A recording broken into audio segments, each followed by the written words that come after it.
یہ موضوع ہے روح کے حوالے سے کہ جب بندہ فوت ہو جاتا ہے تو روح کہاں جاتی ہے اور روح کا مسکن کیا ہے، اس کا مقام کیا ہے، وہ کہاں رہتی ہے، کیا کچھ کھاتی پیتی ہے، اپنے گھر والوں کے پاس آتی ہے یا نہیں، ان سے کچھ کہتی بھی ہے یا نہیں۔ تو یہ مختلف سوالات ہیں جن کا جواب آج ہم فتاوی رضویہ کی روشنی میں دیں گے اور اس کی وضاحت کریں گے۔ الصلاۃ والسلام علیک یا سیدی یا رسول اللہ، الصلاۃ والسلام علیک یا سیدی یا حبیب اللہ، الصلاۃ والسلام علیک یا سیدی یا خاتم النبیین، الصلاۃ والسلام علیک یا سیدی یا شفیع المذنبین۔ حمد و صلات کے بعد میرے نہایت ہی معزز و محتشم سامعین کرام، آج کی یہ اِیصال ثواب کی محفل جو ہے پروردہ آغوش ولایت پیر طریقت پیر سید انتظار شاہ صاحب رحمۃ اللہ تعالی علیہ کے اِیصال ثواب کے لیے ہے۔ اللہ تعالیٰ اس محفل کو اپنی بارگاہ میں شرف قبولیت عطا فرمائے، مرحوم کے لیے اسے باعث رحمت بنائے۔ مرحوم نے اپنی زندگی کے جو حصے یہاں گزارے ہیں دنیا میں، وہ کسی سے پوشیدہ نہیں ہے۔ ایک خوبصورت زندگی گزاری کہ آج جب ان کا وصال ہوا تو ہر آنکھ اشک بار تھی، لوگ رو رہے تھے، اور میرے ساتھ ان کا تعلق جو تھا وہ دین کا تعلق تھا اور علم کا تعلق تھا۔ جب بھی ہماری ملاقات ہوتی تھی تو کسی نہ کسی موضوع پہ ہماری گفتگو ہوتی تھی، اور بہت سے ایسے پیچیدہ مسائل جس کو بڑے بڑے علماء حل نہیں کر سکتے وہ میرے ساتھ بیٹھ کر زیر بحث لایا کرتے تھے۔ بہت ساری باتیں ہیں، لیکن آج جو میں موضوع بیان کرنے لگا ہوں یہ موضوع بھی انہوں نے مجھے کہا تھا۔ انتظامیہ کے لوگ شاید ہیں، موبائل فون دوست اپنا بند کریں اور میری گفتگو کو سنیں کہ میں کہنا کیا چاہتا ہوں۔ قبلہ شاہ صاحب سے کسی بندے نے یہ سوال کیا کہ حضرت جب بندہ فوت ہو جاتا ہے تو اس کی روح کہاں جاتی ہے؟ تو ایک صاحب وہاں بیٹھے تھے جنہوں نے کہا کہ روح پہلے نکل جاتی ہے پھر روح جسم میں داخل ہو جاتی ہے۔ تو شاہ صاحب نے کہا کہ ایسے نہیں ہوتا، پھر وہ میرے پاس چلے آئے۔ میں نے کہا اس پر تحقیق ہوگی، پھر مفصل اس کا بیان ہوگا۔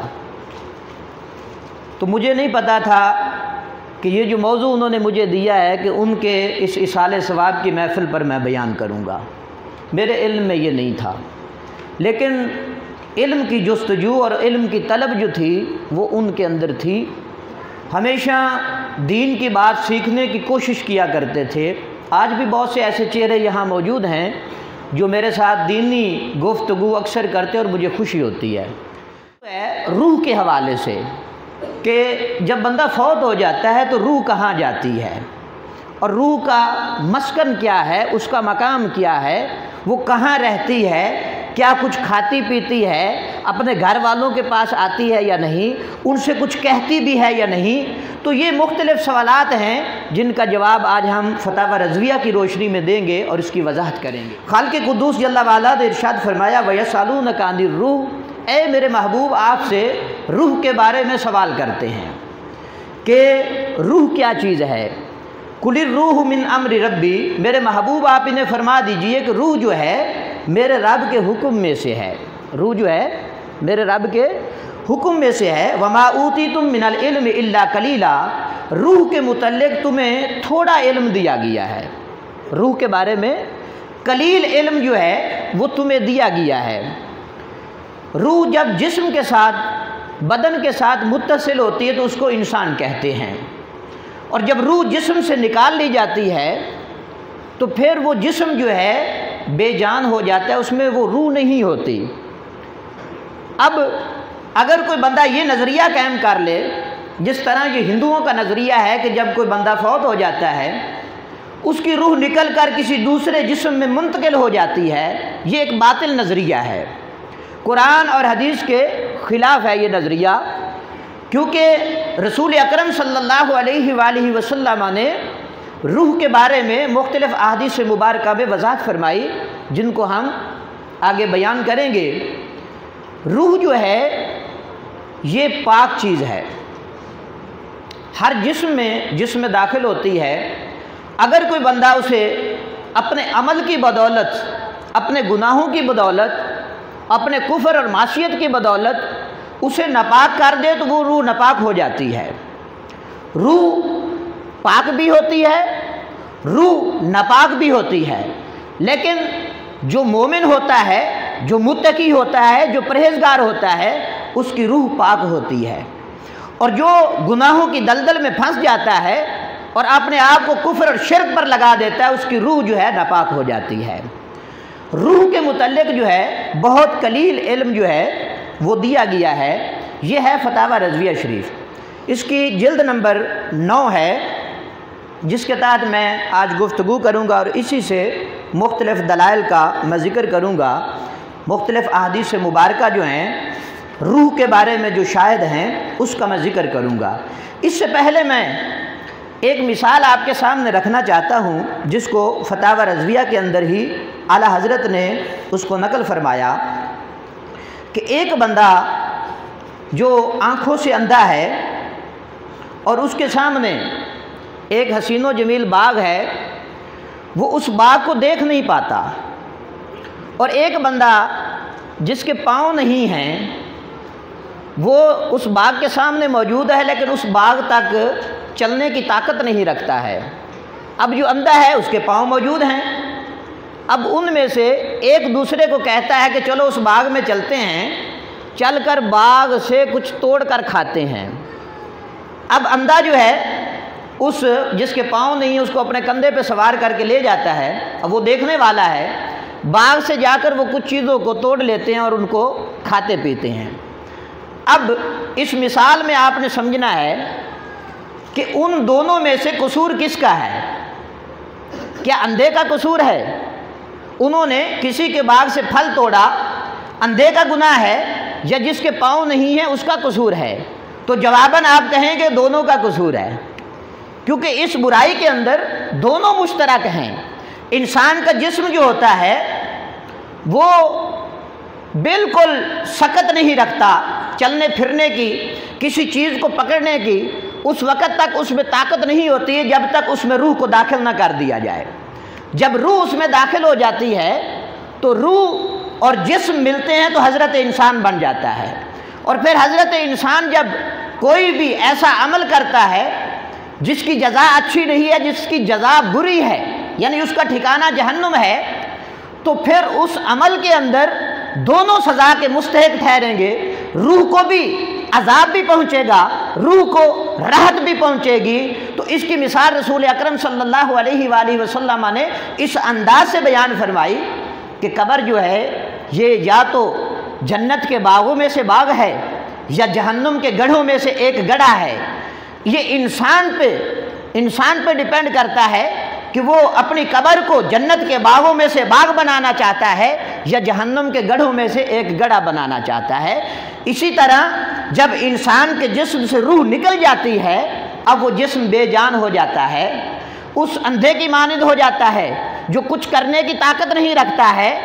تو پھر اس کو جب قبر میں دفن کر دیا جاتا ہے، روح کو لوٹایا نہیں جاتا، روح کو لوٹایا نہیں جاتا، بلکہ اس کی برزخی زندگی کا آغاز ہو جاتا ہے۔ اگر روح کو جسم میں لوٹا دیا جائے تو قبر تو چاروں طرف سے بند ہوتی ہے، انسان تو سانس کا محتاج ہے، اس کا دم گھٹنے لگ جائے گا۔ تو یہ نظریہ رکھنا، نعرہ تکبیر، نعرہ رسالت، نعرہ رسالت، نعرہ حیدری، نعرہ غوثیہ، نعرہ تحقیق۔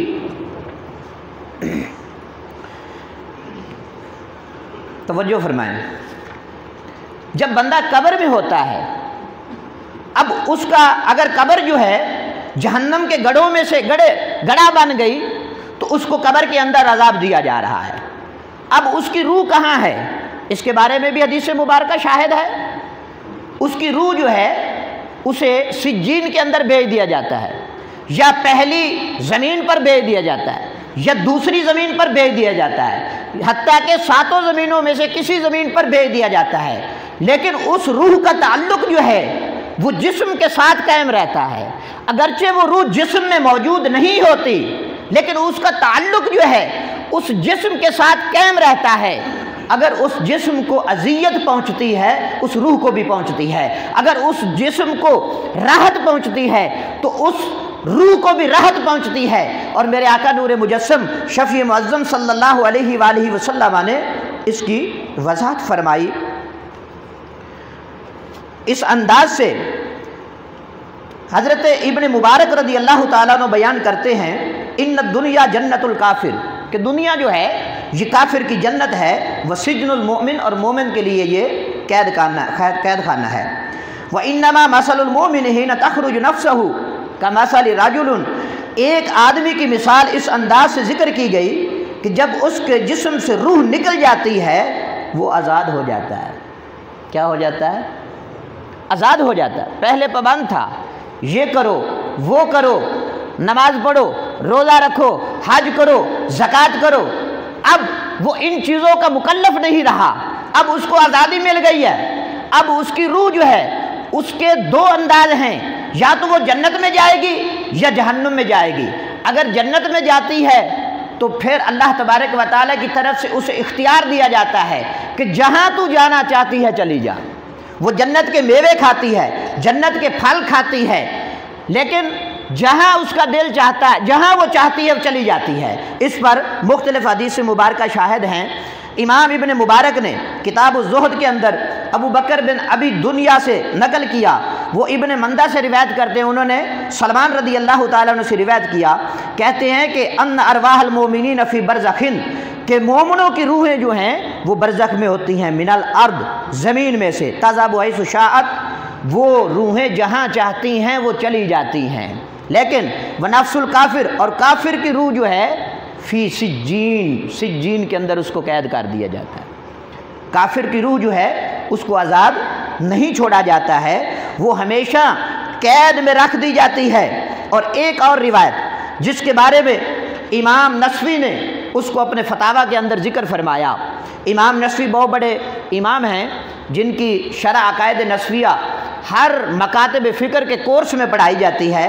آپ فرماتے ہیں کہ ان ارواح المومنین یاتون فی کل لیلۃ الجمعۃ، بے شک مومنوں کی روحیں جو ہیں وہ شب جمعہ کو، و یوم الجمعۃ، اور جمعہ کے دن، یعنی شب جمعہ اور جمعہ کے دن، یاتون آتی ہیں، فیقومون بفناء بیوتہم، اپنے گھروں کے باہر دروازے پر کھڑی ہو جاتی ہیں، ثم ینادی، پھر وہ ندا کرتی ہیں، بصوت حزیز، غمگین ترین آواز کے اندر وہ آواز نکالتی ہیں اور کہتی ہیں یا اہلی، اے میرے اہل و عیال، و یا اولادی، اے میری اولاد، یا اقربائی، اے میرے رشتہ داروں، ائتفوا علینا بالصدقۃ، صدقہ کر کے ہمارے ساتھ مہربانی کرو۔ کون کہتی ہے؟ روح جب جسم میں رہتی ہے تو پھر گھر تک کیسے آئی؟ تو یہ نظریہ جو ہے کہ مرنے کے بعد روح جو ہے جسم میں واپس منتقل کر دی جاتی ہے، یہ نظریہ جو ہے درست نہیں ہے عام مومنین کے حق میں۔ بعض وہ ہستیاں ہیں جو اپنی قبروں کے اندر بنفس نفیس زندہ ہیں، جس طرح رسول اکرم صلی اللہ علیہ وآلہ وسلم کی ذات اقدس ہے۔ یہ جو میں گفتگو کر رہا ہوں عام مومنین کی بات کر رہا ہوں کہ ان کی روحیں جو ہیں وہ آ جاتی ہیں اور اپنے گھر والوں سے یہ کہتی ہیں کہ ہمارے لیے صدقہ کر کے تم ہم پر مہربانی کرو۔ اور پھر کیا کہتے ہیں؟ وَاذْكُرُونَا، تم ہمیں بھول نہ جانا، وَلَا تَنْسُونَا، وَاذْكُرُونَا، تم ہمیں یاد رکھنا، وَلَا تَنْسُونَا، اور تم ہمیں بھول نہ جانا، وَارْحَمُونَا فِي غُرْبَتِنَا، اور ہماری غریبی پر تم ترس کھاؤ۔ کیا کرو؟ یہ روحیں ہیں۔ اور دوسری حدیث میں رسول اکرم صلی اللہ علیہ وآلہ وسلم فرماتے ہیں کہ قبر میں جب مردے کو رکھا جاتا ہے اس کو وہ ڈوبنے والے فریادی کی مانند ہوتا ہے کہ وہ قبر میں پکار کر کہہ رہا ہوتا ہے اور اپنے عزیز و اقربا کی طرف اس کی روح دیکھ رہی ہوتی ہے اور وہ یہ کہتا ہے کہ کیا میری ماں، میرا باپ، میرا بھائی، میرے عزیز و اقربا، میرے دوست جو ہیں میرے لیے صدقہ و خیرات کرتے ہیں یا نہیں؟ حضور فرماتے ہیں جب اس کے لیے صدقہ و خیرات کر دیا جاتا ہے تو پھر بڑے سے بڑے تشت کے اندر وہ رکھ کر تحائف جو ان کو پیش کر دیے جاتے ہیں، دنیا وما فیہا سے بڑھ کر، ہر چیز سے بڑھ کر انہیں وہ تحفے ہوتے ہیں جو رشتہ داروں کی طرف انہیں قبروں میں بھیجے جاتے ہیں۔ میرے آقا نور مجسم شفیع معظم صلی اللہ علیہ وآلہ وسلم نے فرمایا، اس حدیث کے راوی حضرت عبداللہ ابن عباس ہیں، اس میں بھی اسی بات کا ذکر کیا گیا کہ روحیں یوم عید اور یوم جمعہ اور یوم عاشورہ اور لیلۃ النصف من الشعبان، 15ویں شعبان کی رات کو تاتی ارواح الاموات، روحیں آتی ہیں، وَيَقُومُونَ عَلَىٰ أَبْوَابِ بُيُوتِهِمْ، اور اپنے گھروں کے پاس کھڑی ہو کر اپنے اہل و عیال کو وہ پکارتے ہیں اور انہیں طرح طرح کے سوال کرتے ہیں اور کہتے ہیں کہ ہماری غربت کا خیال کرتے ہوئے ہماری مدد کرو۔ جو عزیز و اقربا ان کی مدد کر دیتے ہیں تو پھر اللہ تعالیٰ ان کی خطاؤں کو معاف فرما دیتا ہے، جن پر کوئی خطائیں نہیں رہتی ہیں پھر اللہ تعالیٰ ان کے درجات کی بلندی فرما دیتا ہے۔ اب سوال یہ ہے کہ عزیزوں پر جو اثر ہوتا ہے کیا اس کا اثر میت پر بھی ہوتا ہے یا نہیں؟ مثال کے طور پر بیٹے ہیں، بیٹیاں ہیں، عزیز و اقربا ہیں، غم زدہ ہیں، پریشانی کوئی ان کو لاحق ہو گئی، کیا میت پر بھی اس کا اثر ہوتا ہے؟ اعلیٰ حضرت امام احمد رضا خان بریلوی رحمۃ اللہ تعالی علیہ نے اس کی وضاحت کی، فتاوی رضویہ کی، یہ 9ویں جلد ہے، 658 صفحے پر لکھا کہ عزیزوں کو اگر تکلیف پہنچتی ہے اس کا ملال میت کو بھی ہوتا ہے، اس کا ملال میت کو بھی ہوتا ہے۔ اموات پر رونے کی ممانعت میں فرمایا کہ جب تم روتے ہو مردہ بھی دھونے لگتا ہے تو اسے غمگین نہ کرو۔ اور دوسری روایت جو اکثر میں بیان کرتا ہوں کہ قبرستان میں جوتے نہ لے کر جاؤ، رسول اکرم صلی اللہ علیہ وآلہ وسلم نے ایک صاحب کو دیکھا جو قبرستان میں جوتے لے کر گئے ہیں، آقا علیہ الصلوۃ والسلام نے فرمایا کہ اس جوتوں کو قبرستان سے باہر اتارو کیونکہ تم میت کو اذیت دے رہے ہو، تکلیف دے رہے ہو۔ اس تکلیف کا احساس میت کو ضرور ہوتا ہے، جو اس کے رشتہ داروں کو تکلیف پہنچتی ہے اس کے بیٹوں کو پہنچتی ہے۔ اب سوال یہ پیدا ہوتا ہے عذاب اور ثواب کی کیا شکل ہے؟ جبکہ انسان خاک میں مل جاتا ہے اور روح اپنے مقام پر چلی جاتی ہے۔ اعلیٰ حضرت نے اس کا جواب دیا کہ انسان کبھی خاک نہیں ہوتا، انسان کبھی خاک نہیں ہوتا، بدن خاک ہو جاتا ہے۔ بدن کیا ہوتا ہے؟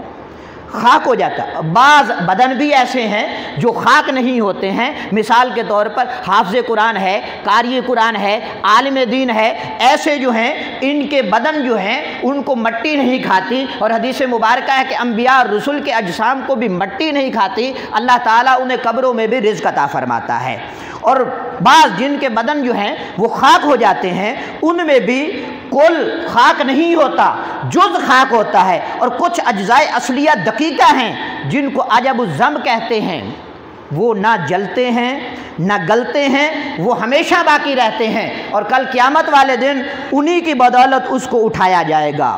اور پھر سوال کیا گیا کہ روح کا مقام مرنے کے بعد کہاں ہے؟ اعلیٰ حضرت فرماتے ہیں کہ روح کا مقام بعد موت کے حسب مراتب مختلف ہے۔ مسلمانوں میں بعض کی روحیں قبر پر رہتی ہیں، یہ بھی حدیث کی روشنی میں ہے، اور بعض کی روحیں چاہے زمزم پر رہتی ہیں، یہ بھی حدیث کی روشنی میں ہے، اور بعض کی آسمان و زمین کے درمیان رہتی ہیں، اور بعض کی آسمان اول پر روحیں رہتی ہیں، اور 7 آسمانوں میں سے کسی آسمان پر رہتی ہیں، اور بعض اعلیٰ علیین میں چلی جاتی ہیں، اور بعض سبز پرندوں کی شکل میں زیر عرش نور کی کندیلوں میں رہتی ہیں۔ یہ ہے مومن کی روح۔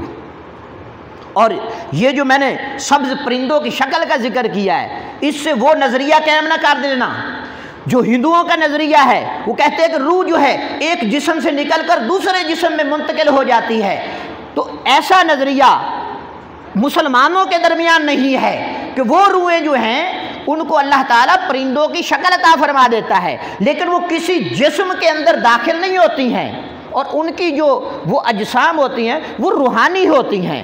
اللہ تعالیٰ انہیں یہ شکل جو ہے سبز پرندوں کی عطا فرماتا ہے جس میں وہ جنت کے اندر اڑتی پھرتی رہتی ہیں۔ اور کفار کے بارے میں کہا کہ بعض کفار کی روحیں جو ہیں وہ چاہے وادی برہوت میں اور بعض کی زمین پہ، 7 زمینوں میں سے کسی نہ کسی زمین پر، اور بعض کی سجین کے اندر روحیں رہتی ہیں۔ اور اعلیٰ حضرت سے ایک سوال اور کیا گیا کہ قبر پر کوئی شخص جائے اس کا علم میت کو ہوتا ہے یا نہیں؟ قبر پر کوئی جائے تو میت کو پتہ چلتا ہے یا نہیں؟ قبر پر آنے والے کو میت دیکھتا ہے، میت کیونکہ اس کی روح جو ہے قبر کے اوپر موجود ہوتی ہے، یہ بھی حدیث مبارکہ ہے، لیکن اس کا تعلق جسم کے ساتھ ہوتا ہے۔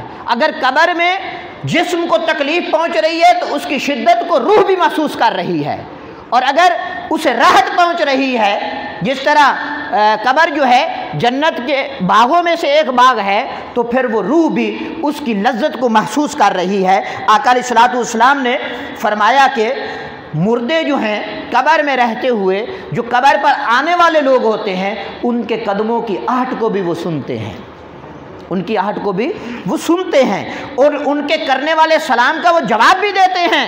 کوئی بندہ قبرستان میں جا کر کہتا ہے السلام علیکم یا اہل القبور، تو پھر وہ ان کا جواب بھی دیتے ہیں، لیکن ہم لوگ سن نہیں سکتے ہیں۔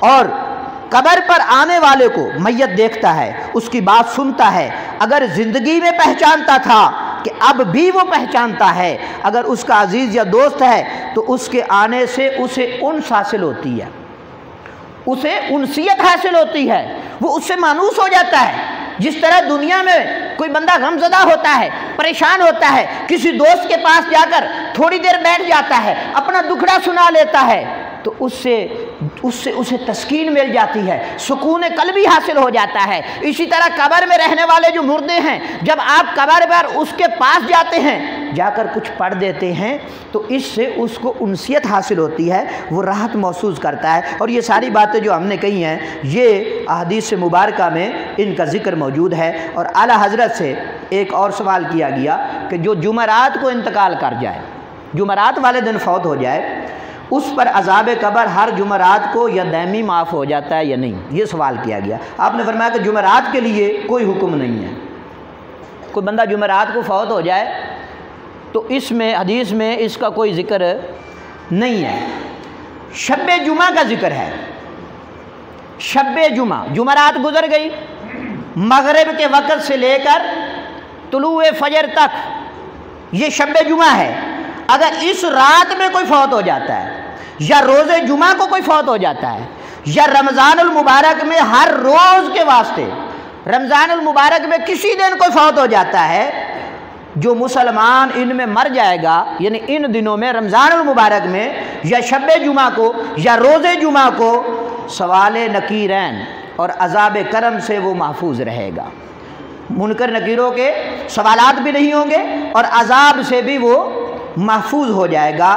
اس میں آپ نے خلاصہ بیان کرنے لگا ہوں کہ روح کے متعلق قلیل علم دیا گیا، اور روح کے بارے میں اتنا جان لیجئے کہ مومنین کی جو روحیں ہیں وہ عرش بری پر رہتی ہیں اور آزادی سے رہتی ہیں، جہاں ان کا دل چاہے وہ آتی جاتی رہتی ہیں، اپنے رشتہ داروں کے پاس آتی رہتی ہیں، اپنے گھروں کے پاس آتی رہتی ہیں، اپنے گھر والوں کو پکارتی رہتی ہیں اور انہیں دیکھتی رہتی ہیں۔ اگر ان کو کوئی تکلیف پہنچتی ہے تو وہ روحیں بھی غم زدہ ہو جاتی ہیں، لیکن جو کافر، منافق یا مشرک ہے اس کی روح کو سجین کے اندر بند کر دیا جاتا ہے۔ یہ وہ چند باتیں تھیں جو روح سے متعلق تھیں، ہم نے ذکر کی۔ اللہ تعالی ہمیں روح کے بارے میں اپنا عقیدہ اور نظریہ جو ہے درست رکھنے کی توفیق عطا فرمائے۔